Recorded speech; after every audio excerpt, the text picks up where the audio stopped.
Ao observar uma panela com água fervendo no fogão, estamos diante de dois fenômenos. Um deles é a passagem da água do estado líquido para o estado gasoso, e o outro é a queima do gás. E isso tem tudo a ver com propriedades da matéria. Esse será o nosso estudo de hoje. Mas antes da gente começar, eu queria pedir para você deixar aquele like aqui nesse vídeo e se inscrever no meu canal. Isso me ajuda bastante, não custa nada para você, mas vale muito para mim. Então vamos lá, eu sou o professor Eduardo Souza e vou te ajudar a aprender Química de uma vez por todas.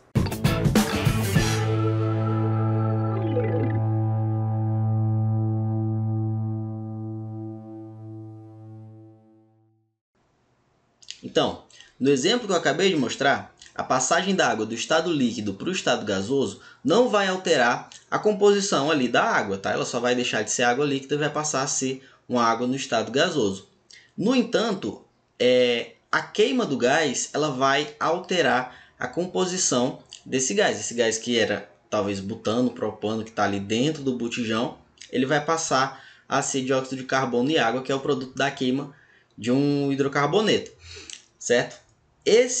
Essa passagem da água do estado líquido para o estado gasoso vai ser um exemplo de uma propriedade física da matéria. E essa é justamente a definição de propriedade física. As propriedades físicas elas estão associadas, aliás, elas não estão associadas com alterações na composição do material.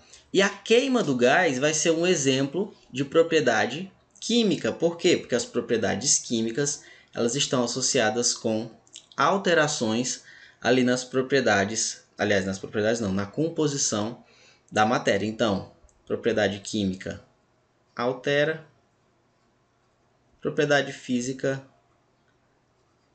não altera, certo? E as propriedades físicas, gente, elas vão poder ser gerais ou específicas. Quando é que uma propriedade física é geral? Nós vemos que as propriedades físicas gerais são aquelas que estão presentes de forma igual em todos os materiais. Por exemplo, a massa e o volume. A massa e o volume. Todo corpo tem massa e volume, tá? Todo corpo pode ter qualquer quantidade de massa ou de volume. Tudo depende ali da quantidade que eu colocar, né, naquele espaço, tá certo? Então, eu vou poder ter propriedades gerais ou específicas, né? E como eu acabei de falar para vocês, as gerais são aquelas que estão presentes em todos os compostos de forma semelhante, em todos os materiais de forma semelhante, tá? Já as específicas, elas vão servir para identificar a matéria. Um exemplo de propriedade específica é a temperatura de fusão ou a temperatura de ebulição, que nós vamos ver daqui a pouquinho. São exemplos de propriedades específicas, porque eu consigo identificar um material a partir da sua temperatura de fusão e de ebulição. Nós sabemos, por exemplo, que a temperatura de fusão da água é 0 graus Celsius, a temperatura de ebulição da água é 100 graus Celsius. Então, se eu pego um material, não sei o que é aquele líquido que tem ali num copo, e aí eu vou colocar ele para ferver. Se eu verifiquei que a 100 graus Celsius ele entrou em ebulição, existem grandes chances de que aquilo seja água, não é mesmo?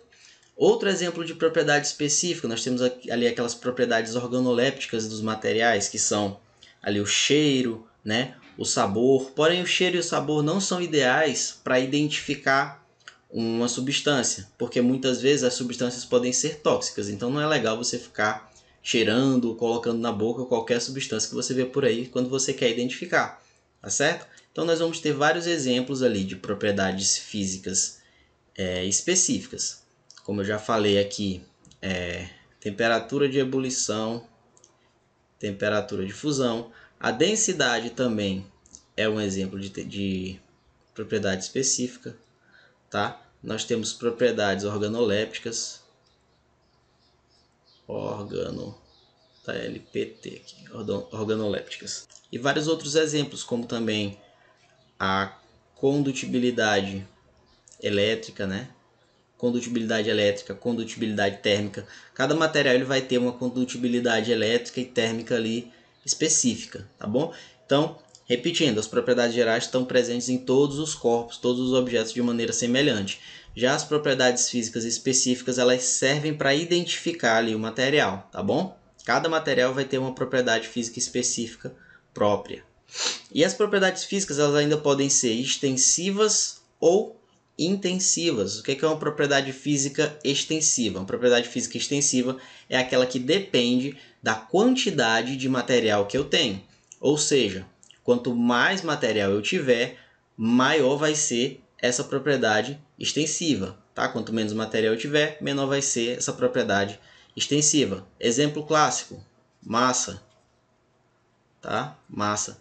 Se eu tenho aqui uma determinada quantidade de metal, de ferro, se eu aumento essa quantidade de ferro que eu tenho, consequentemente eu vou aumentar essa massa de ferro.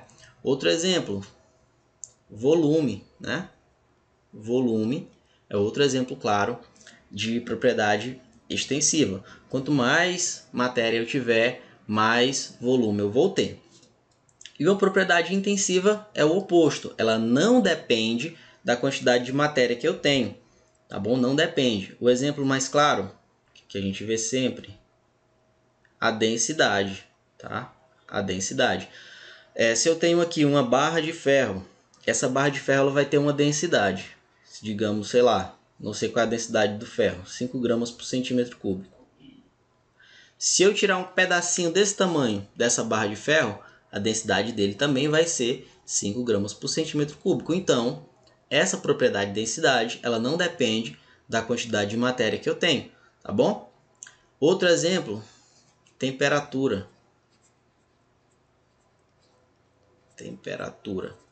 Se essa mesma barra de ferro, por inteiro, ela estiver a 100 graus Celsius, se eu cortar um pedaço dela e medir a temperatura só desse pedaço, ele vai continuar tendo 100 graus Celsius. Por quê? Porque a temperatura ela não depende da quantidade de matéria que eu tenho, ok?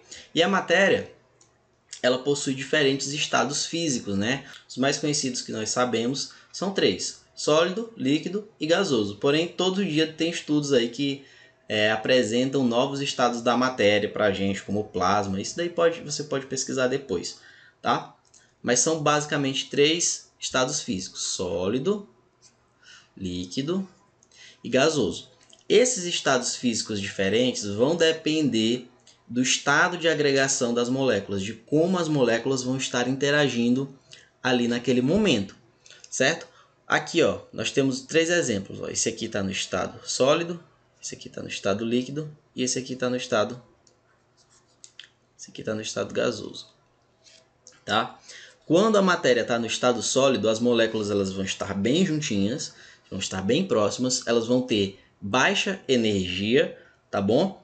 E outra coisa, elas vão ter uma forma e um volume muito bem definidos, certo? Essas são as características do estado sólido.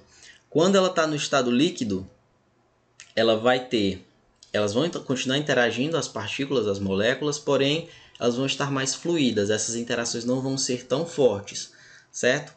E ela vai ter um volume bem definido, porém a forma dela não é bem definida, ela vai adquirir a forma do recipiente ali onde ela está contida. Por exemplo, a água no estado líquido, se eu derramo ela no chão, ela adquire a forma ali do sólido, né? Do chão, do solo, do chão. Ela vai se espalhar completamente. Se eu coloco ela num copo, ela vai ficar no formato do copo. Se eu coloco ela num recipiente no formato de um coraçãozinho, ela vai ficar no formato de um coraçãozinho. Então, no estado líquido, ele vai sempre adquirir a forma do recipiente, tá certo? E ela tem um volume específico, ela tem um volume bem definido.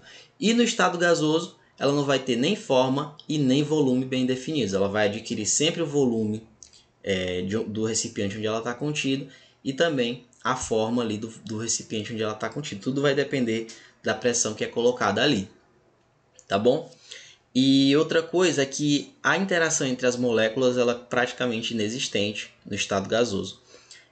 Essa mudança de estado físico ela vai depender do aumento da energia das moléculas. No estado sólido elas estão bem juntinhas. Quando eu coloco um pouquinho de energia no sistema, ela vai começar a se agitar, vão começar a se mexer e vão passar para o estado líquido, né? Coloco mais energia, vão começar a se agitar ainda mais, se agitar tanto que a interação entre elas vai acabar. E aí ela vai passar para o estado gasoso, tá certo? E nós temos temperaturas específicas para que aconteça cada um desses fenômenos, tá bom? E cada uma dessas mudanças de estado físico, ela tem um nome, Quando eu passo do estado sólido para o estado líquido, o nome da mudança é fusão. Quando eu passo do estado líquido para o estado gasoso, o nome da mudança é vaporização. Quando eu passo do estado gasoso de volta para o estado líquido, o nome da mudança é liquefação ou condensação. E quando eu passo do estado líquido para o estado gasoso, o nome da mudança é solidificação. E eu posso ainda passar diretamente do estado sólido para o estado gasoso ou diretamente do estado gasoso para o estado sólido, que é a sublimação e a ressublimação. Sublimação e ressublimação. E isso só vai acontecer em alguns materiais, algumas substâncias específicas, como é o caso da naftalina, que todo mundo usa. Naftalina. Todo mundo usa lá na sua casa para colocar nas roupas para evitar as traças, né? Para evitar que as traças comam lá suas roupas. Essas mudanças de estado físico, gente, se eu colocar isso num gráfico de temperatura por tempo, eu vou observar mais ou menos esse comportamento aqui, ó. Quando eu estou aumentando a temperatura, e o tempo está passando, você vai observar essa linearidade. Só que chega a certo ponto aqui que a temperatura para de subir. Quando essa temperatura para de subir bem aqui, eu tenho uma mudança de estado físico. Quando essa temperatura para de subir bem aqui, eu tenho outra mudança de estado físico. Aqui nesse caso é o ponto de fusão, né? E aqui nesse outro caso é o ponto de ebulição. E eu explico para vocês por que nesses pontos eu formo esses platôs aqui, né? A temperatura para de subir. Porque quando eu estou no começo aqui da transformação, a energia que está sendo aplicada no sistema ela está servindo só para aumentar a temperatura do sistema. Porém, quando as moléculas começam a mudar de estado, a temperatura para de subir porque a energia que está sendo aplicada ali está sendo usada para que as moléculas saiam de um estado e passem para o outro. Aqui nesse caso do estado gasoso para o estado líquido.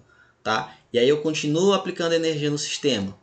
A energia, quando eu chego aqui no ponto de ebulição, ela vai começar a servir para que as moléculas saiam do estado líquido e passem para o estado gasoso. É por isso que nesses pontos aqui eu tenho esses platôs, né? Nós temos que a temperatura para de subir. E esses gráficos de mudança de estado físico eles são específicos para cada material, para cada substância. Inclusive, essa é uma das formas de você identificar com que substância que você está lidando, ok? Então é isso. E se você gostou desse vídeo, deixa o like, inscreva-se aqui no meu canal. E não esqueça de ativar as notificações para ficar por dentro de tudo que eu posto aqui no YouTube, beleza? E eu criei uma comunidade lá no Telegram onde eu posto todo o material de apoio das aulas aqui do YouTube. Se eu fosse você, eu clicava no link que está aqui na descrição para participar da minha comunidade, beleza? Então é isso. Tchau, tchau.